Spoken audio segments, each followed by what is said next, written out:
All right, let me call this hearing to order and thank our witnesses for being here, and thank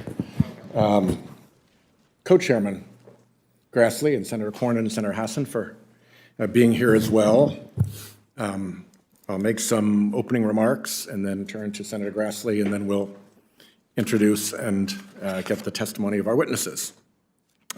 In my view, the central conflict of the 21st century has been and will be between the rule of law and the absence of rule of law. Democracy and transparent free markets on one side, and kleptocracy and opaque corruption on the other. The illicit narcotics trade is a central element in this clash. It devastates public health and safety, fuels corruption, and erodes democracy.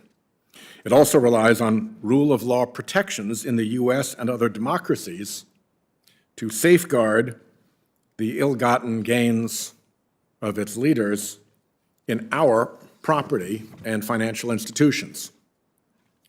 Drug traffickers' business empires taken together are conservatively estimated at $150 billion annually, exceeding the GDP of 150 countries.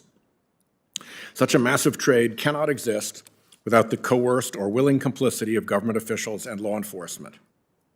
The links between the narcotics trade and corruption abound. Last month, the former Mexican Minister of Public Security was convicted of bribery and narcotics charges in U.S. federal court. He is among a number of high-ranking officials and vetted law enforcement officials who currently await trial or have already been convicted in U.S. courts on various bribery and narcotics charges. In Afghanistan, Taliban members and other former government officials who vocally disavowed the narcotics trade simultaneously taxed it to enrich themselves and their cause. The U.S. has indicted Venezuelan President Nicolas Maduro and many of his allies on charges of narco-terrorism and conspiracy to smuggle cocaine, demonstrating the drug trade's infiltration of the highest echelons of government. The former Rear Admiral of Guinea-Bissau was sentenced by a U.S. court for a conspiracy to facilitate the trade of cocaine in exchange for bribes, and the list could go on. It's no surprise that drug traffickers exploit countries with weak rule of law. According to Transparency International, the majority of countries designated as major drug-producing or transit countries are among the most corrupt in the world. Impunity rates in these countries are astonishingly high, meaning most perpetrators of crimes go unpunished. So how do we counter this narcotics-fueled corruption? First, we intentionally weave anti-corruption and anti-money laundering strategies into our broader national drug control strategy. We cannot ignore the connections between these problems. In a recent memorandum on the fight against corruption, President Biden called for an interagency review to help craft a whole-of-government strategy for combating corruption and holding transnational criminal organizations accountable. Co-Chair Grassley and I have asked the administration to include the Office of National Drug Control Policy in this review. Second, we can redouble cooperation with international partners to strengthen the rule of law, expand judicial transparency, and increase access to justice abroad. We must help partners increase their capacity to implement accusatory justice systems, safeguard judicial personnel and law enforcement from bribes and violence, and ensure that all members of society have access to swift and fair justice. Third, we should better leverage our sanctions. The US dollar is the most widely used currency in the world. US sanctions effectively freeze the property and assets of narcotics traffickers and those who assist them. But these measures could be much more powerful if we applied them in concert with partners around the globe. And finally, we have work to do at home. The Pandora Papers show how bad actors exploit lawyers, realtors, and other gatekeeping professionals who are not subject to Bank Secrecy Act reporting requirements to set up shell corporations for hiding ill-gotten gains. We can stop this by fully and swiftly implementing the Bipartisan Corporate Transparency Act to allow law enforcement to track the true owner of a shell company, by making geographic targeting orders permanent and nationwide to prevent narcotics traffickers and others from using the real estate market to hide illicit wealth, and by strengthening anti-money laundering regulations to reduce risk and strengthen law enforcement's hand. The illicit drug trade and the consequences that accompany it directly impact citizens worldwide. In the United States, from April 2020 to April 2021, over 100,000 Americans died from drug overdoses.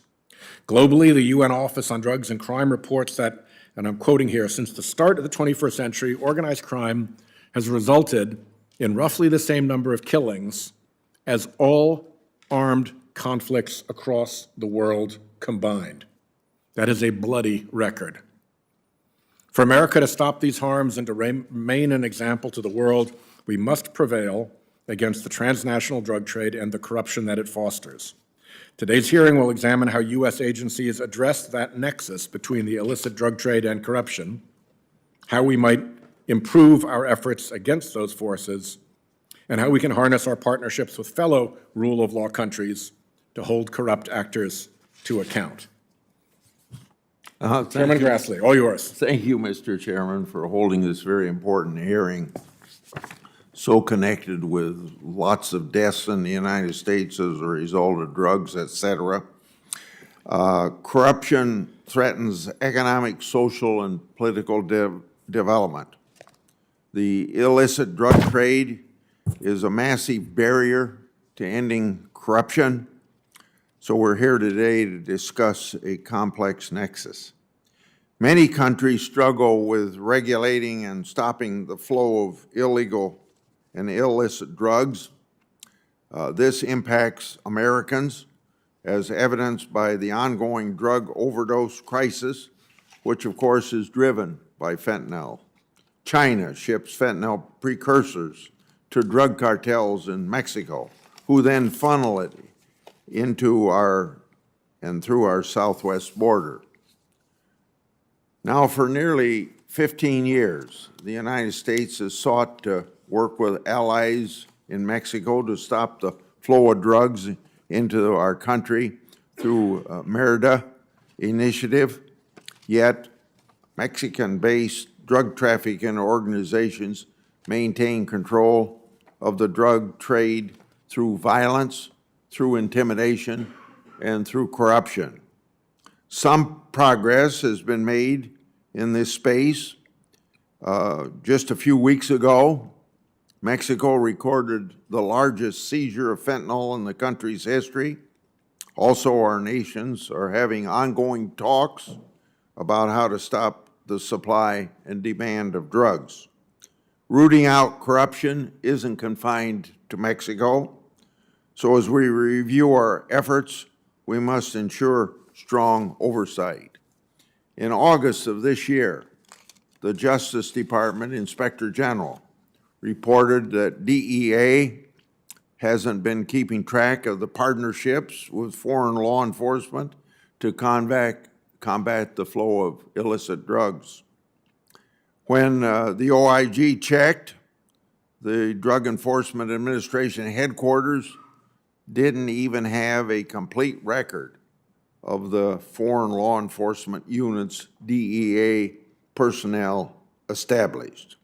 And according to the Office of Inspector General, after serious incidents involving alleged intelligence leaks and corruption, the Drug Enforcement Administration had failed to perform programmatic reviews on the causes of those incidents and to prevent similar events again.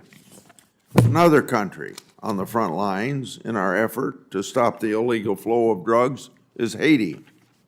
In that country, we also have a need for strong oversight.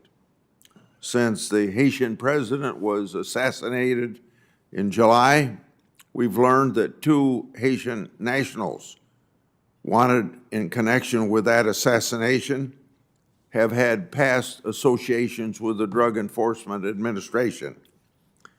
Haiti's DEA office was also the subject of recent whistleblower allegations and damaging reports issued in July by the U.S. Office of Special Counsel. Yesterday, Senator Durbin and I sent a letter to the Drug Enforcement Administration raising our concerns related to both the Office of Inspector General and the Office of Special Counsel reports. I look forward to getting prompt answer to those questions. Today's hearing is on a broad and complex issue, So I want to learn about the best ways to address the connections between illicit drug trade and corruption, what tools can be used, and what programs the federal government has in place. But it's also our job to ask if these tools and programs are effective, if they're used in a good way of taxpayers' money, and how to improve those tools. I look forward to having interesting and important discussion with our witnesses on these subjects. So thanks again, and I thank our witnesses for taking time to be here to help us explore this issue. Thank you, Chairman Grassley. I will now introduce the witnesses, and then each will have 5 minutes to make their statements, and then the questioning may proceed. I think I'll just go right across the line and start with Ambassador Todd Robinson, who is our Assistant Secretary for the Bureau of International Narcotics and Law Enforcement Affairs. Ambassador Robinson last served as the Director of the International Student Management Office at the National Defense University. Prior to this, he served in a number of capacities at the State Department, including as Senior Advisor for Central America in the Bureau of Western Hemisphere Affairs, as the Charge in Caracas, Venezuela, and as our U.S. Ambassador to the Republic of Guatemala, where, by the way, he was the multiple times successor of my grandfather, who was also our minister in Guatemala many, many years ago. Ambassador Robinson is a career diplomat with the exalted rank of career minister. Next, we have Bruce Swartz, the Deputy Assistant Attorney General at DOJ, where he supervises the Department's Office of International Affairs, as well as the Department's Office of Overseas Prosecutorial Development, Assistance, and Training, and the International Criminal Investigative Training Assistance Program. In this role, he coordinates the overseas operational activities of the Department, including all extraditions and mutual legal assistance in transborder criminal and terrorism cases. He also manages the Department's overseas capacity-building programs, which work with partner nations on issues ranging from counterterrorism to transnational organized crime to anti-corruption. As the Department's Counselor for International Affairs, Mr. Swartz advises the Attorney General on international issues, chairs the Department's International Affairs Committee, and represents DOJ in international negotiations and multilateral and bilateral consultations. Finally, Shannon Green is Senior Advisor to the Administrator and Executive Director of the Anti-Corruption Task Force at one of my favorite government agencies, USAID. Previously, Ms. Green was the Senior Director of Programs at the Center for Civilians in Conflict, CIVIC, where she oversaw the organization's global efforts to recognize the dignity and rights of civilians, prevent civilian harm, and protect civilians caught in conflict. Before that, Ms. Green was the Director and Senior Fellow of the Human Rights Initiative at the Center for Strategic and International Studies. She also served as the Senior Director for Global Engagement on the National Security Council, and for nearly a decade led strategic planning, program design, and policy engagement at USAID. So we are fortunate to have such a strong panel. I'm grateful to you all. Ambassador Robinson, please proceed. Chairman Whitehouse, Co-Chairman Grassley, distinguished members of the caucus, thank you for calling this hearing and for the strong bipartisan support and attention to the fight against corruption. I am pleased to be here today with colleagues from the Department of Justice and the U.S. Agency for International Development, with whom we are working side by side to tackle this complex set of challenges. The illicit drug trade is probably the single greatest revenue stream behind corruption globally, and it gives transnational criminal organizations a devastatingly powerful capacity to corrupt government institutions. Corruption is the illicit drug trade's great force multiplier, capable of elevating drug trafficking from a localized criminal and public health challenge into a threat to democracy, national security, and the rule of law. Combating it is core to INL's mission and woven into our work in over 90 countries. We are supporting primarily 3 lines of effort targeting prevention, enforcement, and accountability.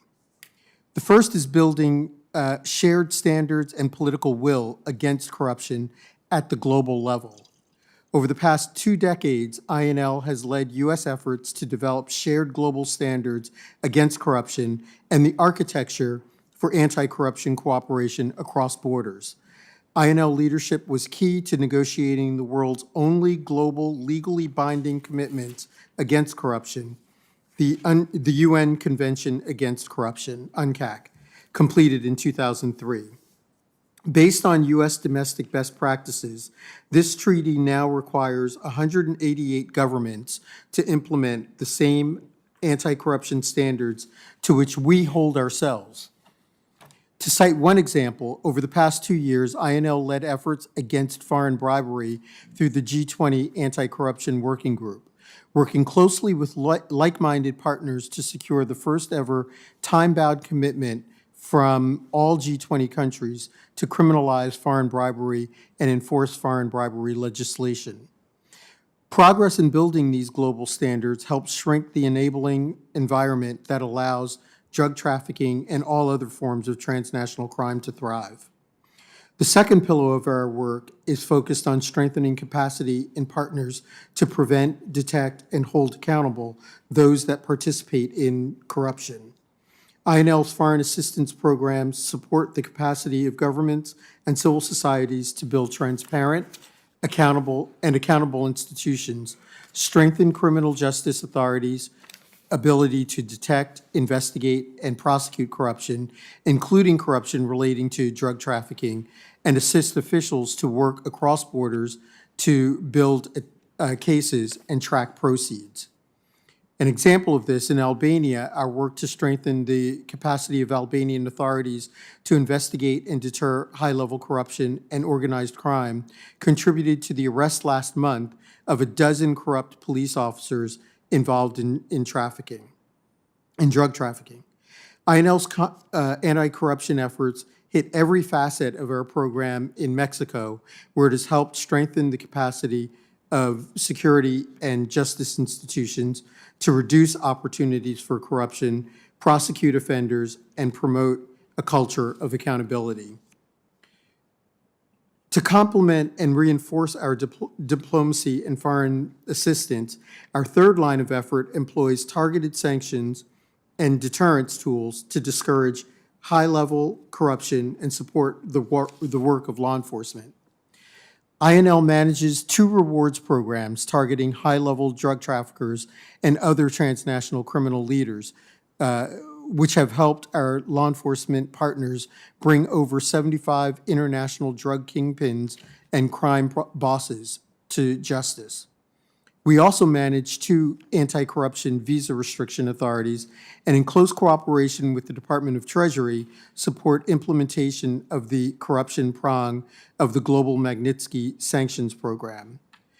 The public designation of corrupt actors under our visa restriction authorities has significantly reinforced our broader anti-corruption agenda, including through increasing media attention and spurring governments to remove designees from office or to open law enforcement investigations and to build momentum to adopt anti-corruption reforms. Mr. Chairman, my testimony today has focused on the work of my Bureau, but let me end with an important point that cannot be stressed often enough. Political will on the part of our partners to confront corruption and the drug trade is absolutely critical. Even the best resourced and planned U.S. foreign policy intervention cannot succeed if our partners are not equally or more committed to the challenge. Governments must own their efforts to enact reforms and disrupt drug networks and the corruption they engender, and we must brace ourselves for pushback. Corruption can run deep throughout institutions and societies, and those that benefit from it do not stand aside quietly. Confronting corruption often means things may get worse before they get better. We are prepared for that reality and are firmly committed to staying the course and combating this threat aggressively. The stakes are too high. Thank you, and I look forward to your questions.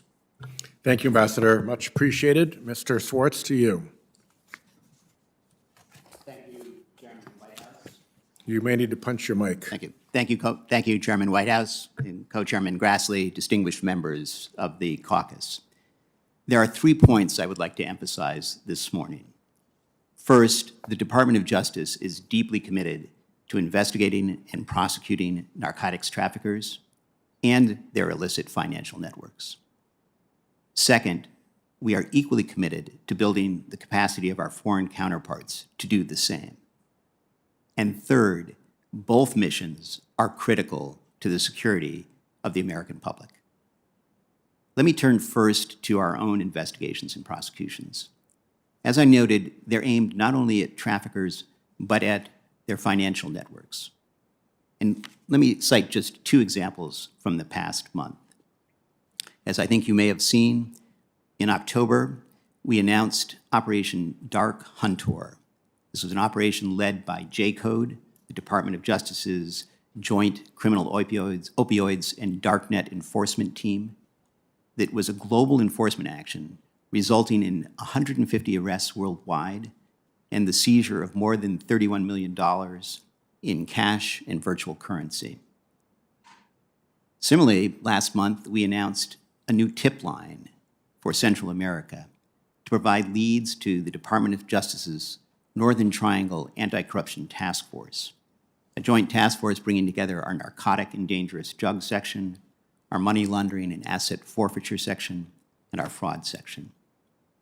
In all of these respects, I would like to pay particular tribute to Chairman Whitehouse, Co-Chairman Grassley, the members of this caucus for your focus on the dark economy, and in particular, the provisions on corporate transparency that appeared in the NDAA this last year. Those are significant steps forward, and we're grateful for your leadership. Those are some of the examples of what we're doing in this country. But as I said, we're equally committed to ensuring that our foreign counterparts have the capacity to do the same in their country. From the Department of Justice's perspective, this is not simply a matter of foreign assistance. This is about protecting the American public. We need to have partners who can deal with narcotics trafficking, with corruption, with transnational crime before it reaches our border. And in my written statement, I've set out a number of examples of how we've achieved that, particularly through the work of the two offices at the Department of Justice solely dedicated to this task. Our Overseas Prosecutorial Development Office, known as OPDAT, and our International Criminal Investigative Program, known as ICITAP. Let me cite just two of those examples. In late October, Colombian security forces arrested Otiniel, the leader of the Clan del Golfo, which is Colombia's largest narcotics trafficking network. The two Colombian prosecutors who brought the charges against Otiniel were part of OPDAT's, the Department of Justice's program focusing on Clan del Golfo, our technical working group that we had with Colombia. Similarly, in the same year, just a few months earlier, across the globe, as Ambassador Robinson has pointed out, in Albania, the Albanian Special Anti-Corruption and Anti-Trafficking Unit, known as SPAC, which is mentored by OPDAT and ICITAP, made numerous arrests, including, as has been noted, high-ranking police officials, of Albanian prosecutor and other government officials, and also seized narcotics worth $61 million. Those are just a few of the achievements of OPDAT and ICITAP, and we obtain these achievements because the capacity building model we have has four unique aspects. First, we deploy highly experienced federal prosecutors and senior law enforcement experts. Second, we deploy them for long-term positions in host countries for multiple-year assignments. Third, we're not engaged simply in training.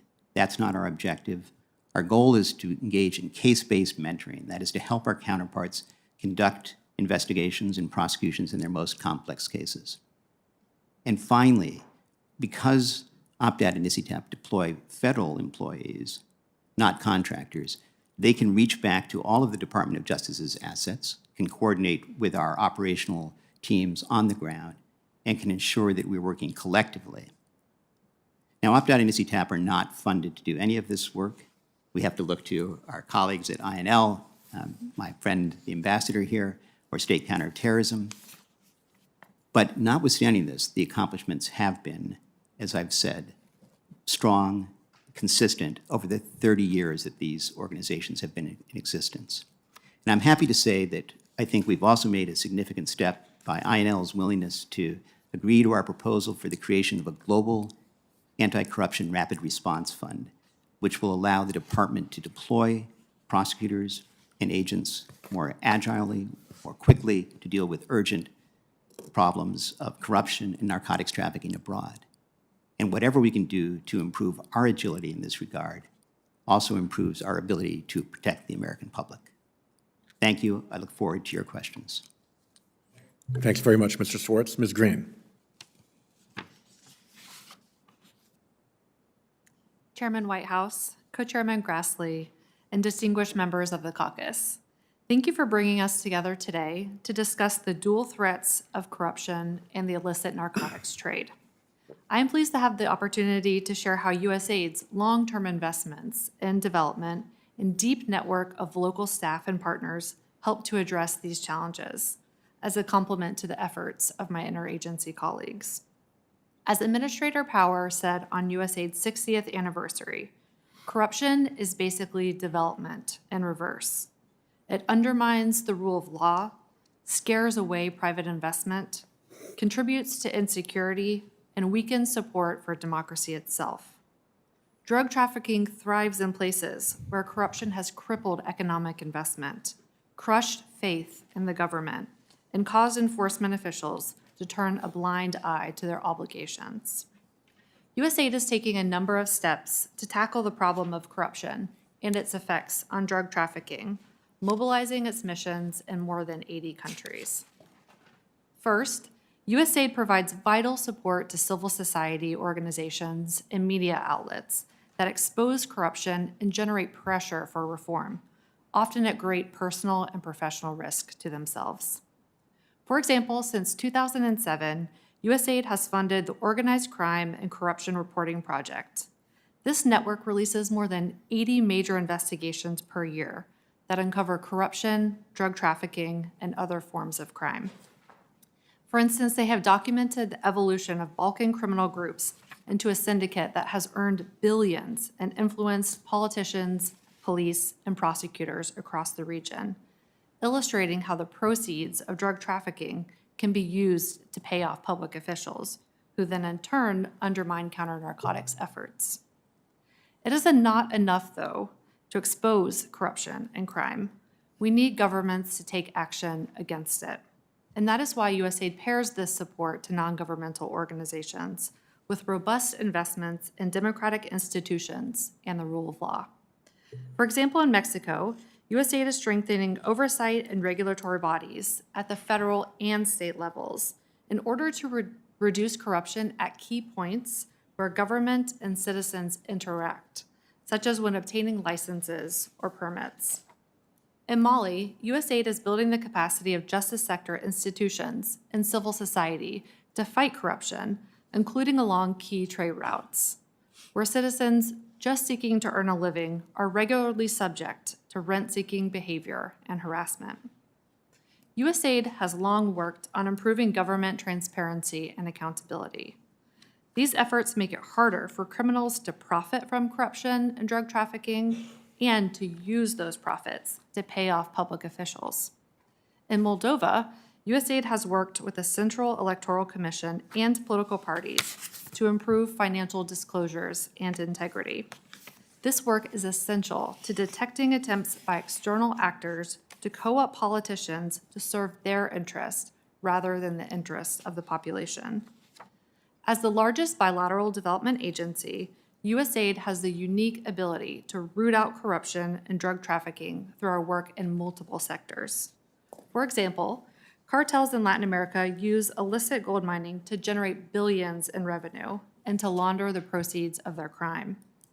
USAID's gold mining program in Colombia has removed more than $160 million from the illegal economy, paying for itself more than 8 times over.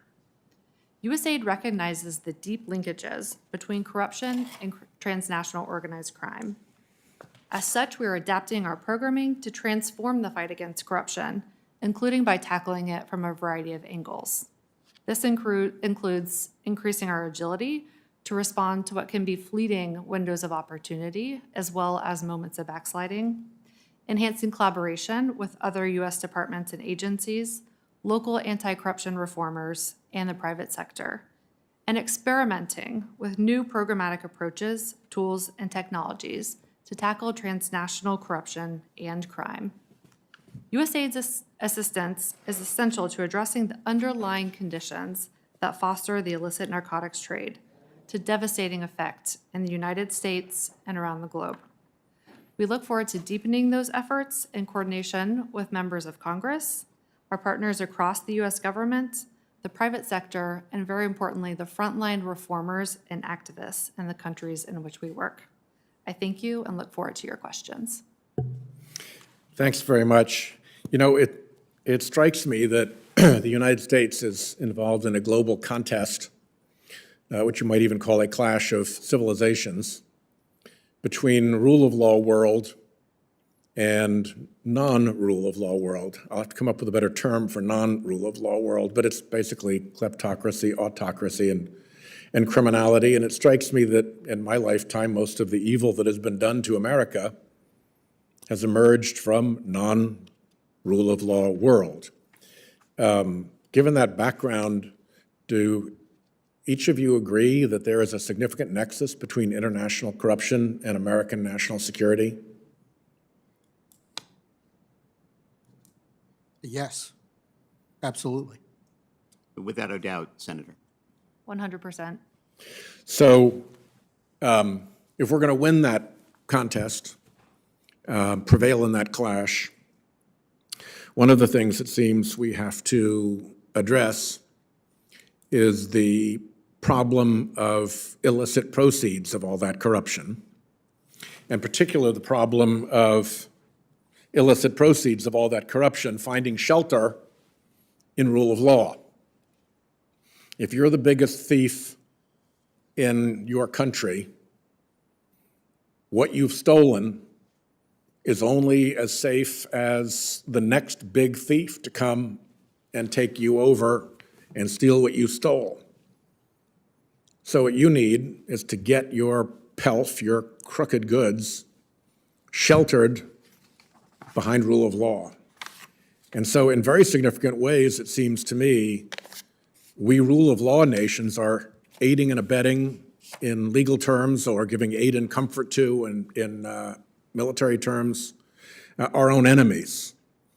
We made a big step against that, thanks to Chairman Grassley, who worked very hard on the beneficial ownership rules, which are being written by Treasury right now, I hope with a lot of input from all of your organizations. How important is it that America clean up its own act in this regard and also lead the rest of the rule of law nations to have common cause against that kind of shelter for ill-gotten gains? Ambassador Robinson, why don't you go first? We'll just call these right across the line. Well, I obviously, I think it's absolutely important that we put our house in order, but INL is focused on making sure that our partners have the tools that are necessary to uncover, to go after, and to know when these ill-gotten gains are entering their system. Is this going to be a priority, do you think, for the Summit for Democracy that the President has called? Absolutely, absolutely. I think the idea that, in fact, I know one of the areas that the summit will focus on is corruption broadly, but anti-money laundering. And specific to your line of work, is there more that we could or should be doing with sanctions? And do you need any further authorities from Congress to apply further sanctions to discourage both kleptocracy and aiding and abetting of it by those in rule of law countries? I think we are in a good place sanction-wise, but one, because we have the ability to publicly, sometimes privately, but mostly publicly, name and shame those who are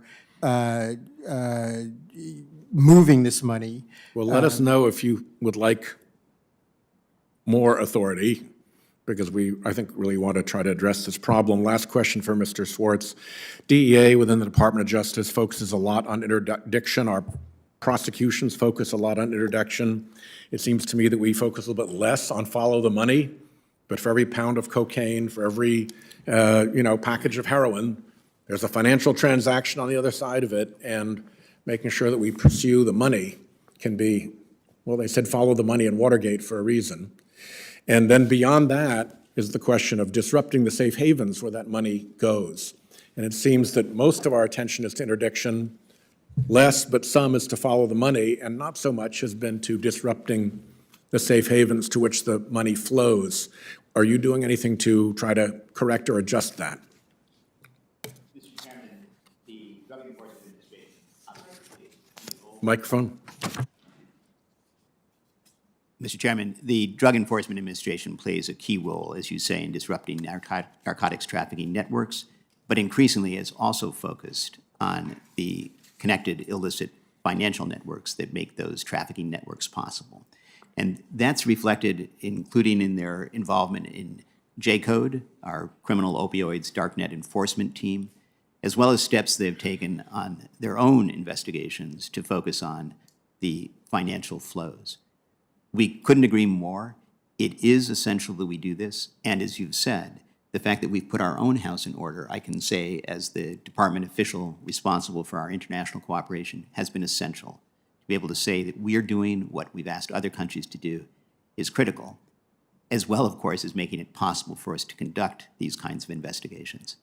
And in that regard, we've continued our focus, including through the Kleptocracy Initiative, which is now celebrating its 10th anniversary, to track down funds that have transited the United States or have been invested in the United States, to seize and forfeit those funds, and then to return them to the countries from which they were stolen.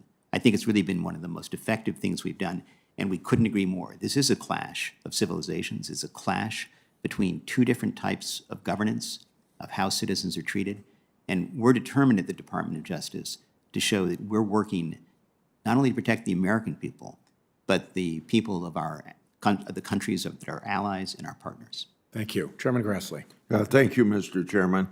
I want to start with Ambassador Robinson. In August, the Justice Department Inspector General released a report that showed DEA is failing to oversee foreign law enforcement units. The State Department provides funding for some of these foreign law enforcement units and facilitates necessary agreements between the United States embassies and the host countries. Have you considered whether the Bureau should review its own processes as they relate to the DEA program in light of the IG's findings?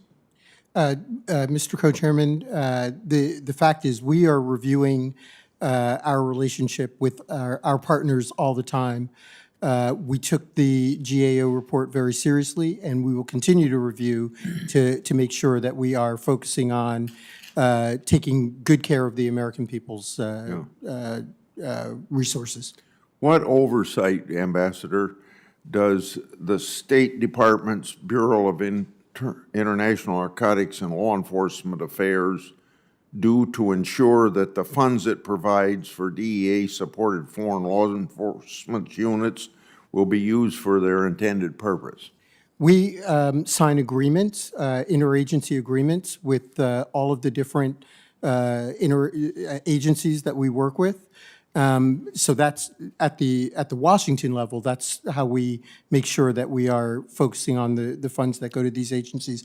But also at post level, the country team led by the ambassador and DCM are also making sure that they are focused on how funds are being spent by our interagency partners. Also, Mr. Ambassador, the IG recommended that DEA conduct a comprehensive review of its local foreign law enforcement units to ensure that necessary and appropriate agreements are up to date. Is the DEA actively coordinating with the State Department to make those determinations? The DEA actively coordinates on a regular basis with the State Department on issues such as this. To your knowledge, Are up-to-date letters of agreement in place for all the countries where DEA has established relationships with local foreign law enforcement units? To my knowledge, yes. Okay. For Mr. Schwartz,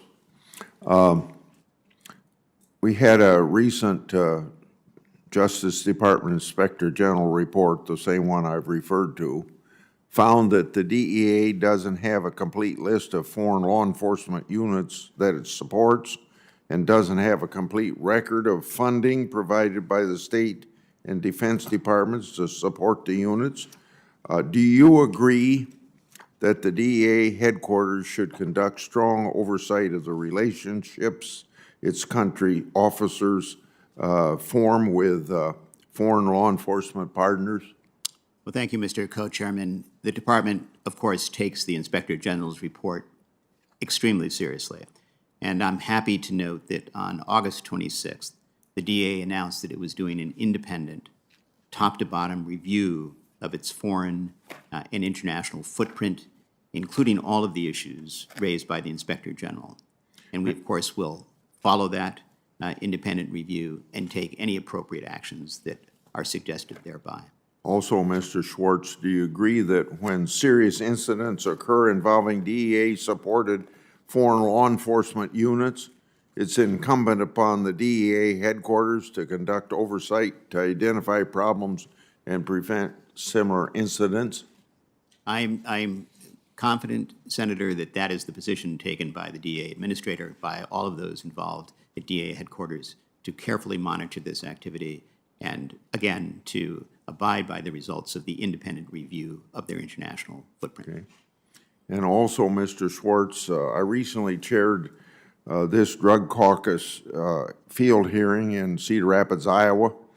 At that hearing, there was a person named Jeffrey Stamm, director of the Midwest HIDA, testified that every state, including Iowa, is a border state.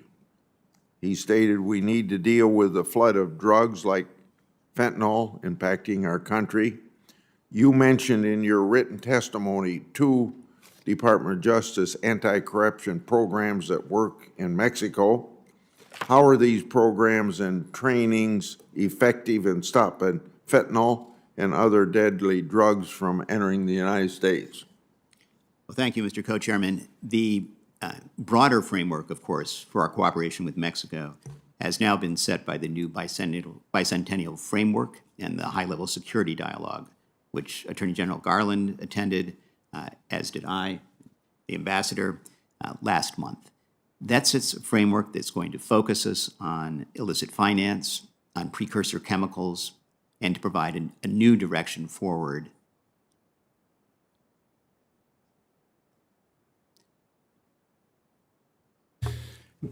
Next is Senator Hassan, and she'll be followed by Senator Cornyn and then Senator Lujan.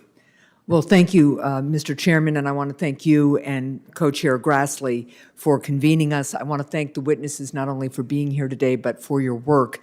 And I just want to note that as we talked about the stunning statistic just being reported of 100,000 overdose deaths in the United States in a year of the pandemic, how critical your work is. I also know that while we are talking today about illicit international drug trafficking, it is really important that we also recognize that all of this illicit trafficking is influenced by demand here at home. And we certainly know that the pharma industry has influenced that demand, sometimes with reckless, other times with predatory behavior, and sometimes enabled by a fairly lax FDA oversight and potential conflicts of interest there. So I just don't want to take our eye off that ball either. To Ambassador Robinson, I just wanted to start following up on a line of questioning that Co-Chair Grassley was asking. We continue to see illicit fentanyl trade in the U.S. that originated in China As Senator Grassley mentioned, Chinese manufacturers produce fentanyl precursor chemicals and then sell and ship them to drug trafficking organizations in Mexico. The cartels then produce fentanyl from these precursor chemicals and smuggle it across the southern border. I just want to drill down a bit, Ambassador. Criminals profit at every stage of this process. How can we use existing money laundering rules to combat the financing of illicit fentanyl trade? We are focused very closely on making sure that we are following the money. Current rules allow us to work more closely with the Department of Justice and DEA to make sure that any money that is trying to reach our shores is investigated. We are working with our partners to make sure, particularly Mexico, to make sure that any resources that they have the tools to investigate, working with their prosecutors to investigate the illicit gains that are coming from these from this drug trade. So that's how INL would focus on this effort. Thank you. Deputy Assistant Attorney General Swartz, I share the encouragement that you expressed about recent operations spearheaded by the Joint Criminal Opioid and Darknet Enforcement, or J-Code, such as Operations Dark Hunter and Disruptor, that have taken down illegal drug marketplaces on the dark web and led to hundreds of arrests worldwide. I'm working on legislation to permanently authorize J-Code and bolster the resources it receives. Can you speak to how J-Code, in conjunction with federal, state, local, and international law enforcement partners, is able to pursue and shut down dark web illegal drug marketplaces, both in the U.S. and around the world? Well, thank you, Senator. J-Code, I think, represents the future of much of what we're going to see in terms of dealing with illicit finance, particularly as we move towards the dark net and cryptocurrencies.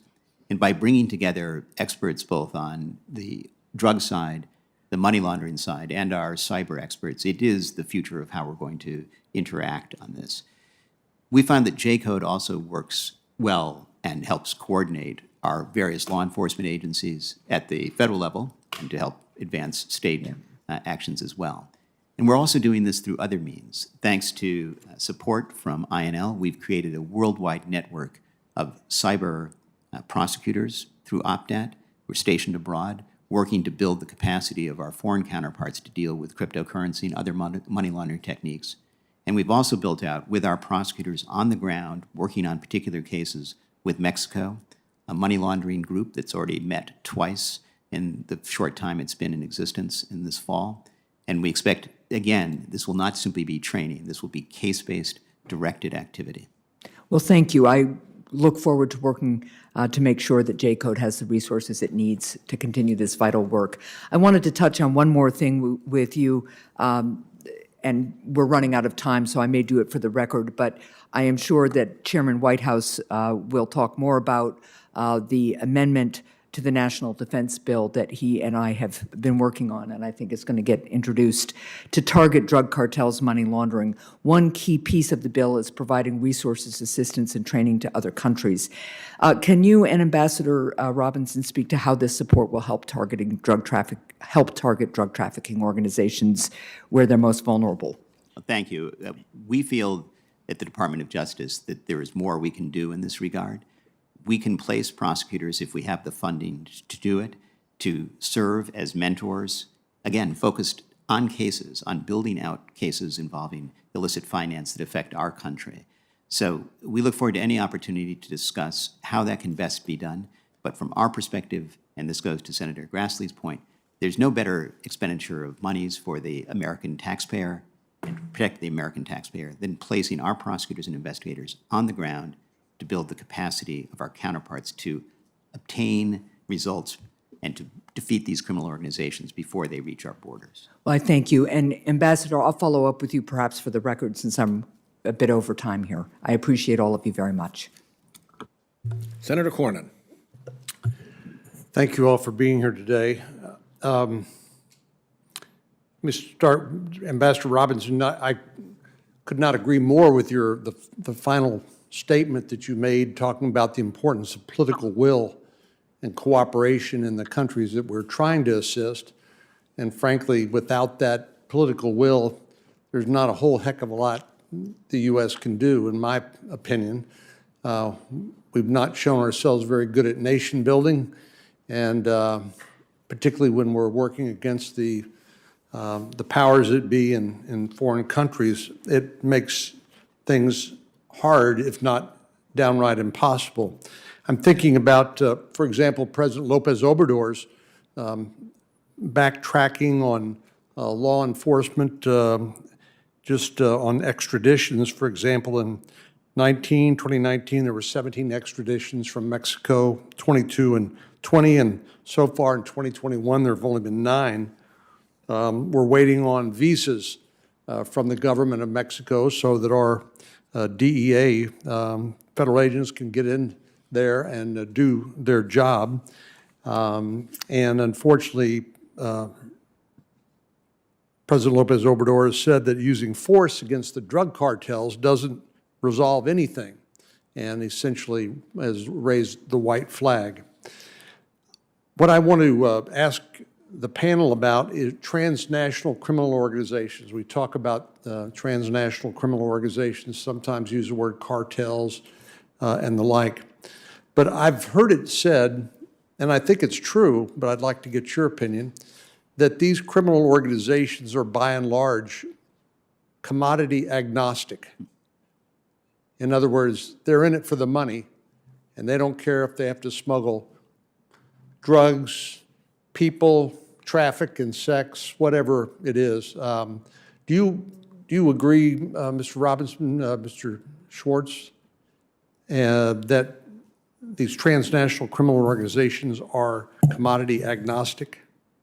Absolutely, Senator. And not only would I agree with that, but I think it's important to recognize that they use the same routes for all of those quote-unquote commodities. You know, we know that they're moving people through the same routes that they're moving drugs north and trying to move money and guns south. So absolutely agree that they are agnostic. Mr. Schwartz and then Ms. Green. Senator, absolutely, and we have taken steps to address exactly that issue, which you've so accurately pointed out. And that includes building out task forces with Mexico and Central America focused on human smuggling groups that tie into organized crime. And beyond the other areas you've talked about, so there are less obvious areas in which they're commodity agnostic, including wildlife trafficking and natural resources trafficking, where we've seen very devastating losses and tremendous profits for the organized crime groups. And here, too, working with State Department, we've placed prosecutors overseas to focus on that issue so that we can attack organized crime from all fronts. And Senator, I'd also be glad to work with your staff on the extradition issues. The numbers we have from Mexico are significantly higher, including some key people that were extradited in the cartel context, but we'd be glad to discuss that for the record. Thank you. Ms. Green? Yes, Senator, we too at USAID see those linkages, and that's why the Anti-Corruption Task Force is viewing our work on anti-corruption as intimately connected to the work that USAID does on countering wildlife trafficking, on countering the trafficking of natural resources, on transnational organized crime. We're building the capacity of our government partners and our non-governmental partners to detect the flow of those commodities, whether it be gold or timber, because we do see very intimately those linkages. And we know that we need new partnerships, new kinds of technologies, and new approaches in order to address the transnational flow of those kinds of commodities. Well, I thank each of you for your answer. I think, obviously, coming from a border state that's seen a huge influx of migrants coming across the border, 1.7 million so far this year, with approximately 300,000 plus getaways, although I don't know how you count the people you never saw, but that's one of the estimates that have been given to us. But of course, what we've seen is that these transnational criminal organizations are pretty sophisticated. And one of the ways they succeed in getting drugs across the border, and the vast majority of the drugs that killed 100,000 people last year make their way, unfortunately, across the southwestern border. These cartels will flood the zone with people, with migrants, and then the Border Patrol has to get off the front lines to process unaccompanied children and the like. In the meanwhile, it's a 4-lane highway across the border opened up to the cartels to move drugs into the United States. I know many people view what's happening at the border as simply an immigration issue, but I think it's inextricably intertwined with the other illegal conduct that's occurring, particularly smuggling drugs. Do you agree, Ambassador Robinson, or do you have a different view? No, as we said before, we absolutely believe that the routes that are being used for drugs are used for any number of commodities. The migration challenges at the border, I don't think happen coincidentally, and we are working with our partners in Mexico to address just those issues. And I would also add that you raised an issue on visas for DEA agents. That issue was raised by both the Secretary and the Attorney General during our trip to Mexico for the bicentennial agreement. I hope they have a breakthrough in that. If I might, Senator, we do understand that issue has been resolved. Good. Thank you. Thanks, Senator Cornyn. Senator Lujan. Thank you, Mr. Chairman. Deputy Assistant Attorney General Schwartz, is it illegal, is it a crime for United States financial institutions, banks, to launder money for drug cartels or narco-terrorist organizations? Senator, of course, money laundering is a crime. The circumstances of the particular case would have to be considered. I couldn't answer that in the abstract. Knowing laundering of funds for a narcotics cartel. Mr. Schwartz, let me just help you here. It's really troubling that you cannot just say yes. Well, let me ask this question again. Is it a crime for banks in the United States to illegally launder money for a drug cartel? Yes, Senator, it is a crime to engage in money laundering on behalf of a drug cartel. Well, and maybe there was an anticipation of what my follow-up is. Look, every time that I've had a briefing and looking at this issue, there's always a report when we look at other countries of bringing attention to the campesinos, the farmers, who are being pressured by the cartels to grow drugs. Mm-hmm. Nobody wants to talk about the illicit financial markets. So I appreciate in your opening testimony that you touched on the importance of illicit financial markets, and that in response to a question from one of my colleagues, you also were clear that there was criminal pursuit of illicit financial crimes.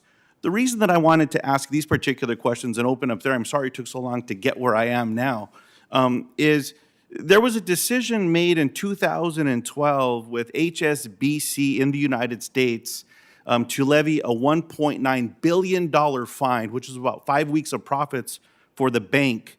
But there was a decision by the United States Department of Justice not to criminally prosecute anyone that was caught laundering money in that case. 175 criminal charges that we know about. Is that going to change? Well, Senator, I'd be glad to discuss with your staff and get more details of the background for the resolution in that particular case. But in terms of the more general question you ask, our commitment to go after these illicit networks, to go after anyone who knowingly is laundering funds, is ironclad. Are they going to go to jail? Will we prosecute them, or are we just going to give them deferred prosecution agreements? What's the goal here? Senator, where the facts exist, where the prosecution can be conducted, we do that, exactly those steps. I'm sorry to be so passionate about this. Mr. Chairman, this is an area that I have a lot of concern because in case after case that I've tried to study in this particular area, the United States Department of Justice puts people in jail that they find selling small amounts of narcotics. They're in jail today, even though we're legalizing marijuana in state after state and hallucinogenics and mushrooms and others. They're still in jail. But no one went to jail from HSBC. So that was in 2012. Let me back up a little bit. 2003, HSBC promised and agreed to a consent order to clean itself up for money laundering. They promised and they agreed to this by the United States. Same thing happened in 2010. They followed up and they promised and agreed to another consent order. 2012, the United States levies a $1.9 billion fine, 5 weeks of profits. No one goes to jail, 175 criminal charges do not get prosecuted. 2018, HSBC agrees to pay another $100 million because they got caught laundering money again. 2019, $192.5 million fine. HSBC gets caught laundering money. 2017, the United States Department of Justice, I'll back up a couple years, lifted its deferred prosecution agreement. Mr. Chairman, drugs are going to be continued to be sold as long as people can profit and they get a slap on the wrist. And the people that are laundering the money, knowingly laundering this money, they're just as guilty as every other element of these cartel organizations where there's record murders in Mexico, threats of people that are trying to do everything they can to escape this. Nothing's going to change unless people go to jail that are knowingly laundering money. That's number one. Number two, Ms. Green, with the work you and the ambassador are doing, are we also in the United States doing something about the flow of guns into Mexico? Illegal flow of guns? Ms. Green? I'll have to defer to my colleagues. That's not something that USAID works on. Ambassador? The short answer is yes. This is an issue that came up during our summit in Mexico, and we've committed to working much more closely with our interagency partners. We've committed to working much more closely on this issue. And Mr. Chairman, I'll go back, and I appreciate, I'll get something on the record, Mr. Schwartz, just because I'm out of time. Mr. Chairman, one thing that I'm also hopeful that we can do here is have the Department of Justice submit to the appropriate committee, whether it's this or another, the suspicious activity reports associated with the cases that I just talked about, so that we can try to get our hands and understand what's going on here. I think that it's also clear that these monitors that are being hired by the banks with the permission of the Department of Justice and these deferred prosecution agreements, I don't know why the banks get to pay them and hire them and get to determine who's going over there to do the work. It seems that we should have investigators from the federal government doing this work. I don't know why they get a pass.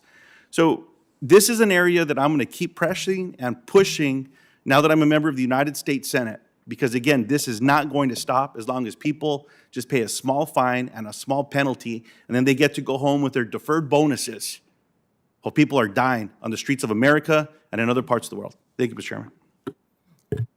Thank you, Senator. Let me thank the panel with respect to Senator Lujan's point about corporate enforcement.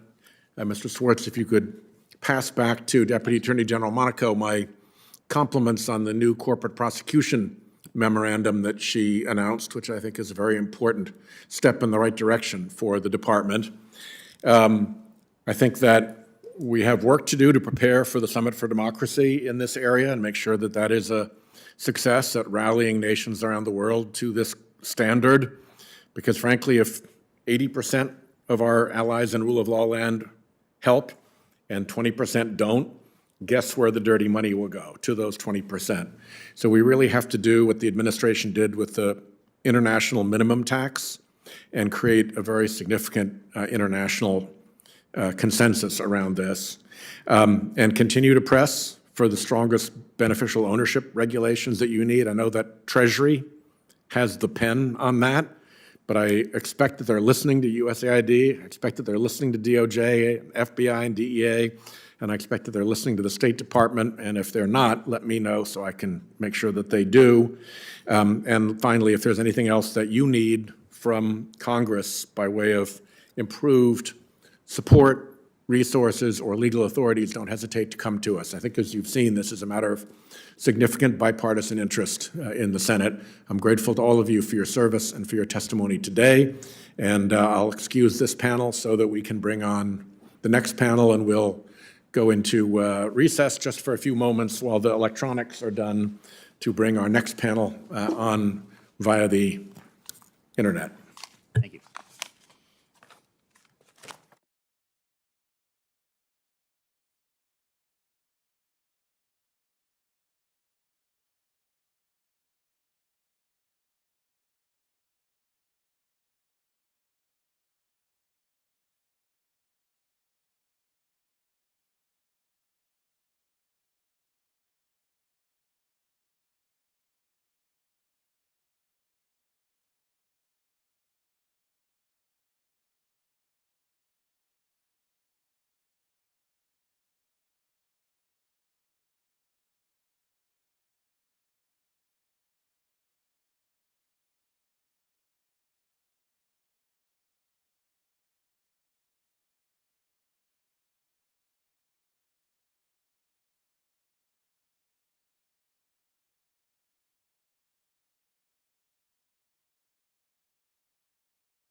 All right, let me call the hearing back to order for our second panel.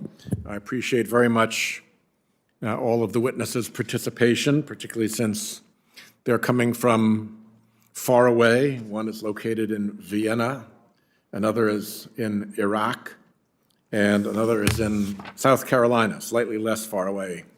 If only Senator Graham were here for me to take advantage of that comparison.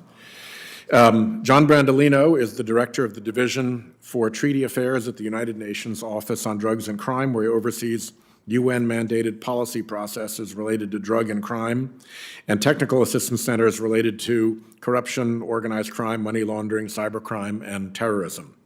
Mr. Brandolino previously served in a variety of positions at the U.S. State Department's Bureau for International Narcotics and Law Enforcement, including as acting Deputy Assistant Secretary and Director for the Office of Anti-Crime Programs. Before that, Mr. Brandolino worked for the American Bar Association, served as Assistant General Counsel for the Multinational Force and Observers, did some time here in the United States Senate, and also as an aide to the Speaker of the House of Representatives.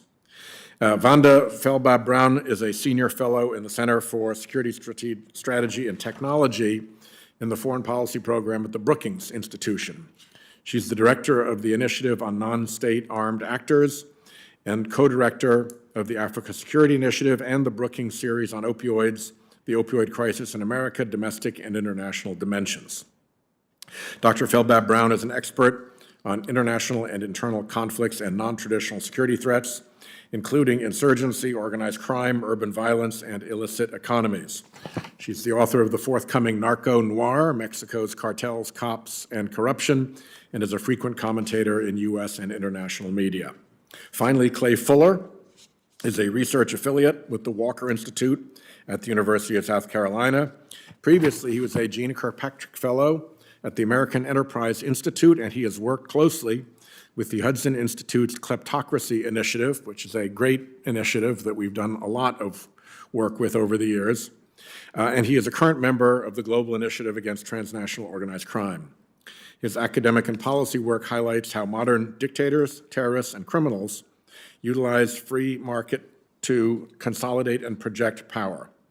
Dr. Fuller recently authored a report on dismantling the authoritarian corruption nexus, which examines the national security implications of domestic and international economic policy. I am very grateful to all of their witnesses. You can tell from their bios they are perfectly suited for this hearing, and I look forward to hearing from them. And if we can, why don't we begin with Mr. Brandolino coming in from Vienna, I believe. Chairman Whitehouse, Co-Chairman Grassley, distinguished members of the caucus, good evening from Vienna. It's an honor to join you today to outline how the United Nations Office on Drugs and Crime, or UNODC, is helping countries around the world to address drug trafficking and related corruption. My written statement provides more background about our organization, so I won't get into detail, but using our unique vantage point of being the secretariat to the most important policy processes, global policy process related to drugs and crime, and having a technical assistance and political presence in 124 countries, supplemented by our continuing data gathering and research, I'd like to share how we try to build our knowledge about illicit drug flows and related corruption and what we're doing to address it.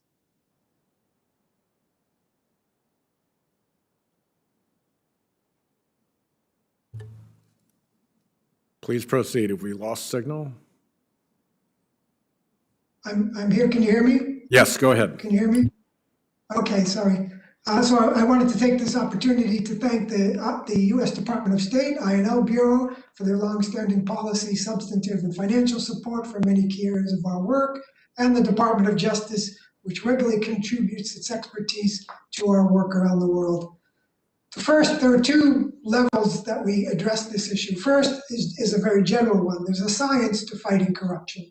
It's developed over decades. An effective anti-corruption regime consists of actions taken by many stakeholders on a number of different fronts. This means engagement and simultaneous actions by governments, private sector, and civil society.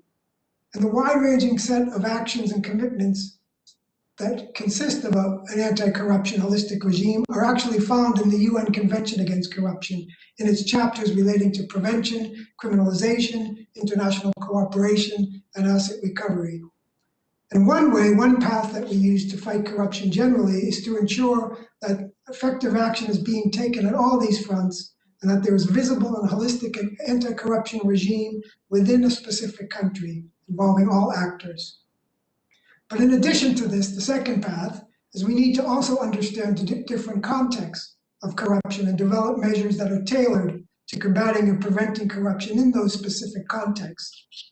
And my written statement discusses how UNODC is trying to better understand drug flows and related illicit financial flows, which in turn allows us to target corruption points that facilitate those flows. When we know that drugs or related illicit financial flows take certain paths among source, transit, and other destinations, then we can start to dig deeper to identify where corruption may facilitate those flows. For example, where corruption moves by land, where drugs move by land, there may be government officials, including border authorities and law enforcement officials, along the way who may be exposed to greater corruption risks. Our CrimJust program, which has been involved in cross-cutting work related to the cocaine trafficking route from South America to Europe and is now being expanded to other parts of the world involving all types of drug flows, have been involved in targeting corruption points that help move drug flows. We have seen, for example, that bribes are paid to obtain false documents, avoid baggage checks, obtain confidential information on law enforcement measures, and secure safe passage for drugs across borders. Organized crime groups frequently use corrupt practices also to recover drugs seized and placed under the custody of law enforcement authorities. Money laundering is obviously, as has been discussed today, used to move and hide corrupt proceeds, but corruption can also help fuel the laundering of proceeds generally of illicit drug activity. So we need to understand how corruption can facilitate, for example, bulk cash flows and trade-based money laundering when those types of laundering are used. We can predict with confidence that the proceeds of crime and corruption will seek to exploit the anonymity of cryptocurrencies and corporate vehicles, and we further need to understand how corruption might facilitate these relatively new avenues. It is a jigsaw puzzle for sure, but we are continually trying to add pieces to the puzzle. And so what is UNODC doing specifically? What are we doing to target these corruption points? I mentioned our CrimJust program, which addresses the cross-cutting issue of corruption through an integrity component aimed at drug law enforcement units and judicial authorities. We're now in 22 countries. Our UNODC container control program and our AirCop program are active in 99 seaports and 26 airports throughout the globe. Our experts use their knowledge on the ground to help identify unique corruption risk points at each single port and how to address them. Our global program on money laundering has developed a series of trainings related to investigating movement of funds via cryptocurrencies, particularly corrupt proceeds. And we have a number of prevention-related programs that support anti-corruption authorities, supreme audit institutions, procurement bodies, and other oversight bodies, and also to strengthen effective reporting mechanisms that ensure high levels of confidentiality. And we have established a series of regional platforms to fast-track implementation of the UN Convention Against Corruption, including a platform for South America and Mexico. Finally, in this context, we have created a special partnership with the World Bank, known as the Stolen Asset Recovery or STAR Initiative. We provide practitioners with knowledge and policy tools on cutting-edge issues related to preventing the laundering of proceeds of corruption. In conclusion, continued support is necessary for activities that target corruption risk points and apply the measures contemplated in the UN Convention Against Corruption. My written statement provides more information on our work and our programs, and I commend that to you. But as a leader in international anti-corruption efforts, since the very early days of anti-corruption, the contributions of the United States in regard to funding, expertise, and influencing international policy will be critical to moving forward this work and international anti-corruption work generally. Thank you, and I look forward to your questions. Thanks very much, Mr. Brandolino. Next, Ms. Felby-Brown, please proceed. From Iraq. Thank you very much. Thank you very much, Chairman Whitehouse, Chairman Grassley, and distinguished members of this committee. I am honored to have the opportunity to address the caucus. As was mentioned, I'm speaking from Iraq, and my electricity is going in and out. I hope that won't affect my testimony and engagement with the members of the drug caucus. The lack of electricity or sporadic nature of it here in Iraq is itself one of the manifestations of corruption.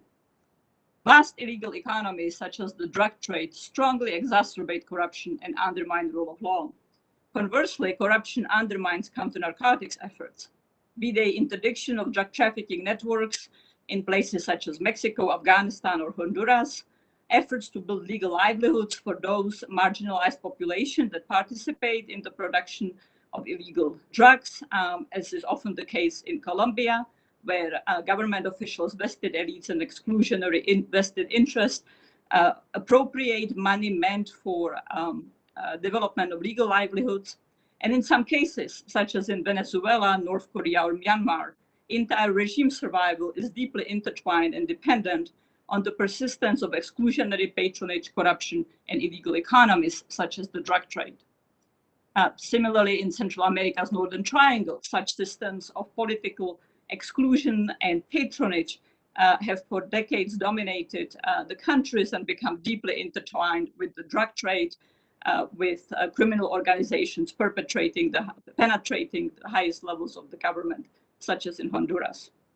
So from this overview, it is obvious that corruption is complex and not uniform. Consequently, one anti-corruption strategy does not fit all settings. Very frequently, however, anti-corruption policies are not simply monumental tasks, they are profoundly political tasks to reshape local and even national political arrangements and orders in the countries. They are not merely technical undertakings.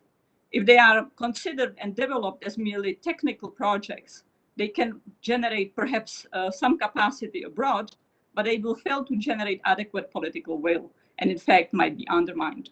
Indeed, we have seen in various parts of the world that when anti-corruption efforts become effective and become neutral, not merely targeting political enemies of current government officials, they become undermined by those very same current government officials.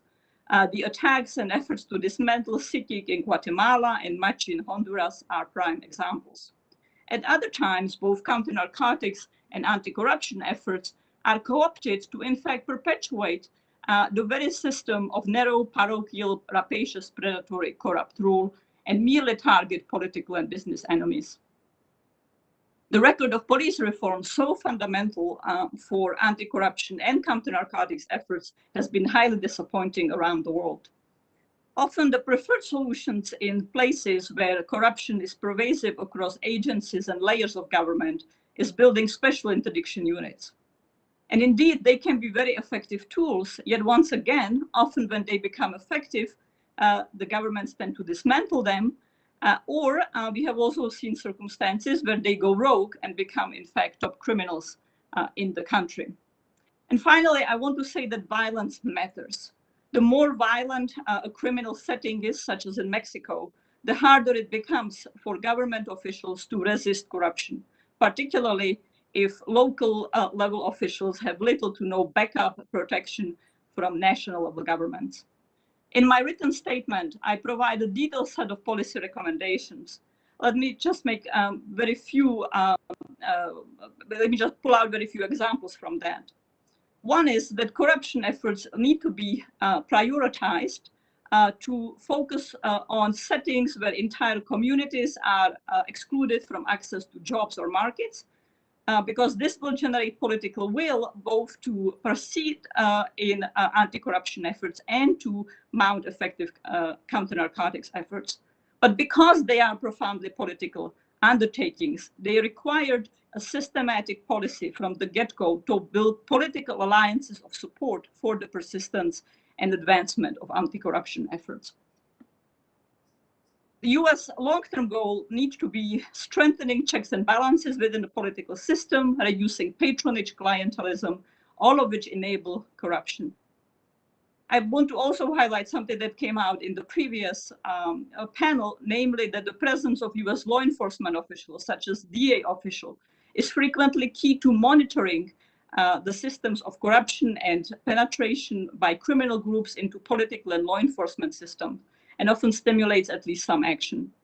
And finally, integrating into anti-narcotics and anti-corruption policies, strategies to reduce criminal violence is critical. If violence persists at very high levels, governments lose will to continue with both anti-corruption and anti-drug policies, and very high violence levels enable criminal groups to be effective in their corruption strategies. Thank you. Thank you very much, Ms. Feldby-Brown. And finally, Mr. Fuller, please proceed. Thank you, Chairman Whitehouse and Grassley, for inviting me to share my thoughts on this important topic with the Drug Caucus today. Although I am a native Texan, hello from South Carolina.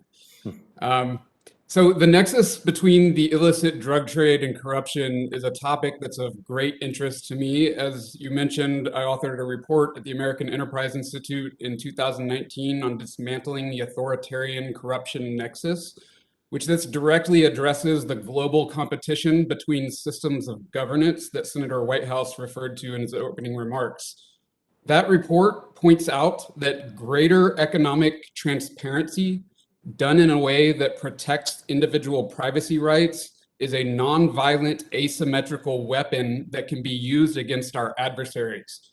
And these adversaries include not only nation states, but drug traffickers and corrupt foreign officials also. So I completely applaud US efforts to stem drug flows and corruption around the world. However, The world, and especially the very, very dark world of illicit drugs and corruption, has changed dramatically in just the past 5 years and has sped up, especially since the pandemic began, and has become much, much worse.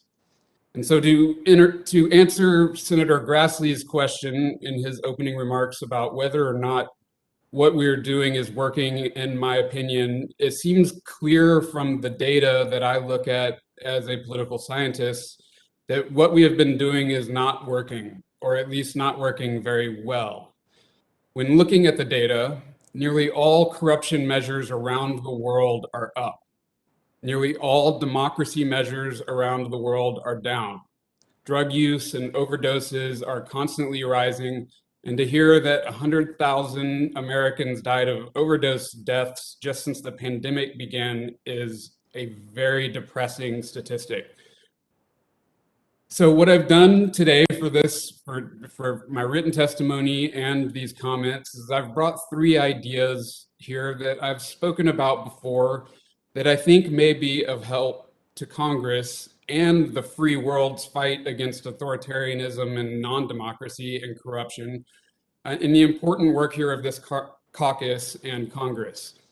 The first idea, similar to how FinCEN, or the Financial Crimes Enforcement Network in the US Treasury, they began issuing geographic targeting orders to address money laundering through real estate here in the US. We could, I think, develop global geographic targeting orders to address the key transshipment points where drugs are moved through, that often involve large-scale corruption in customs.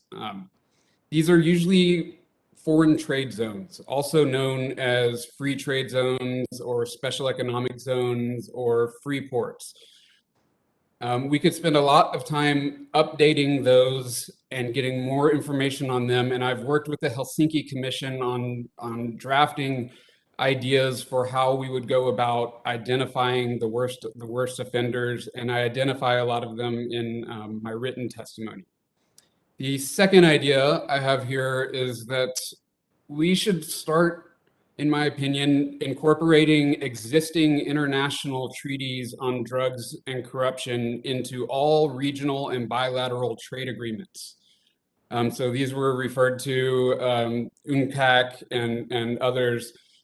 As far as I know, Chapter 27 of the USMCA, which was the trade agreement that replaced NAFTA recently, this was the first time that this was ever done in our trade agreements, was to incorporate anti-corruption and drug treaties into trade agreements. And I think that should be something that we should think about doing all the time. Third idea is that we need to radically rethink how we think about transparency. I see it as credible information instead of digging for dirt on things we don't like and exposing them. I see it as credible information that everybody can see and make their own decisions about. We can do this, we can create this new kind of transparency by utilizing new and powerful technologies such as blockchain technology and cryptocurrency. These technologies are developing and being adopted at a speed that is difficult to comprehend, and it's even harder for governments to keep up with.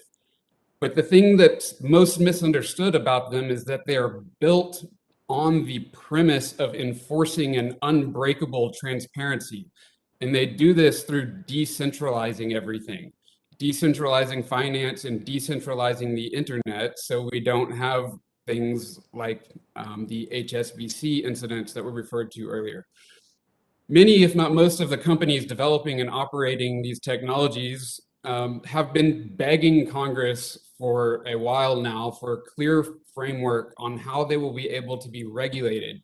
And I think this is a clear opportunity for Congress and for the Drug Caucus to help create this framework in a way that will prioritize the transparency of the technology without hurting the innovation in this area.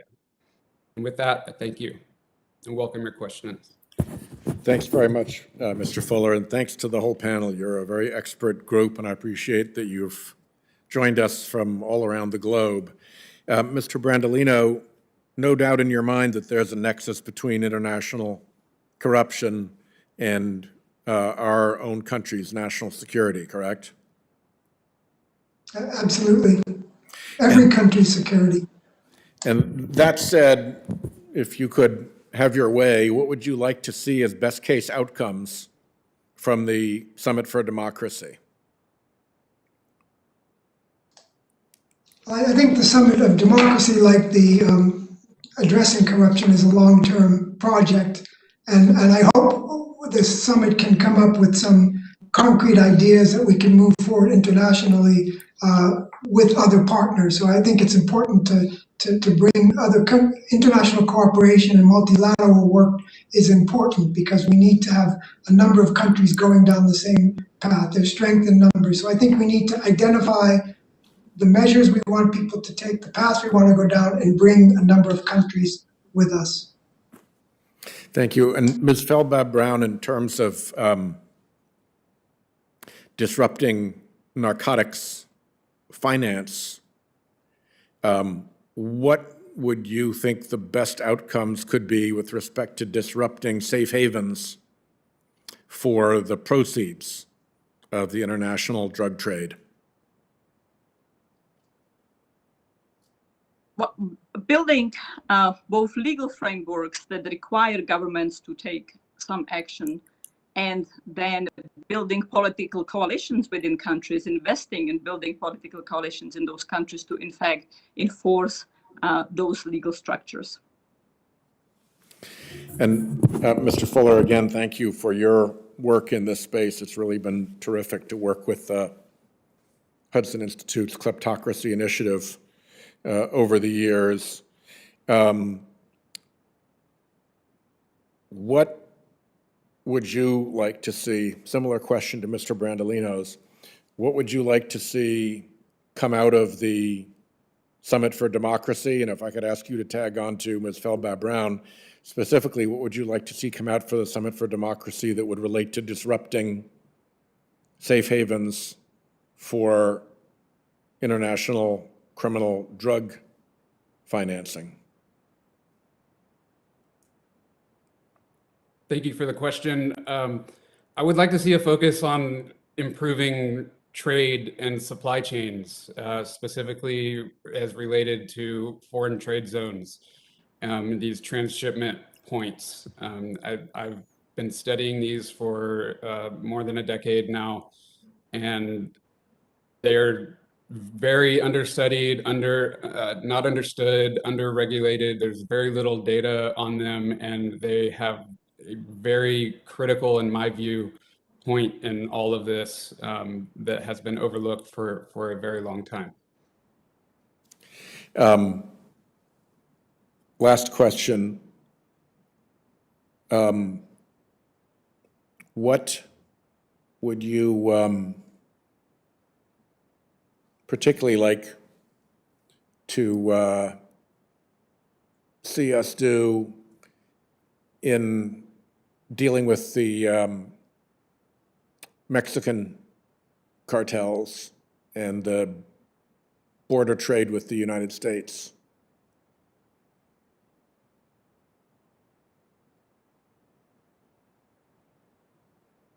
Anybody? Is that for me? Question? Is that for me? Sure.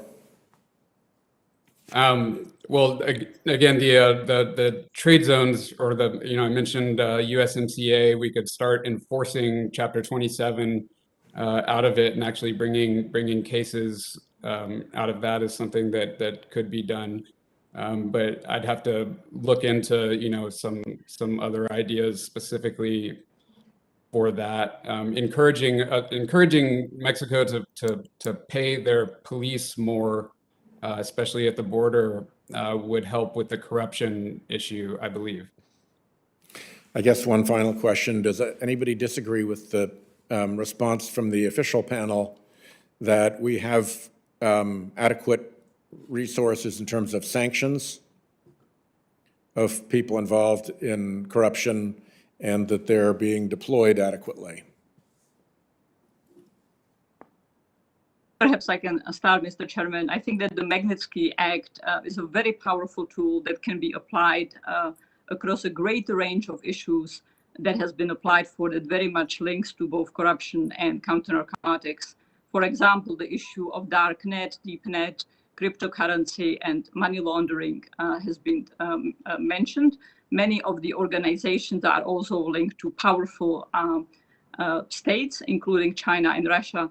And in my view, there are opportunities to use the Magnitsky Act to sanction some of the proxies that engage in using cryptocurrency for laundering all kinds of proceeds, as well as other attacks against the United States.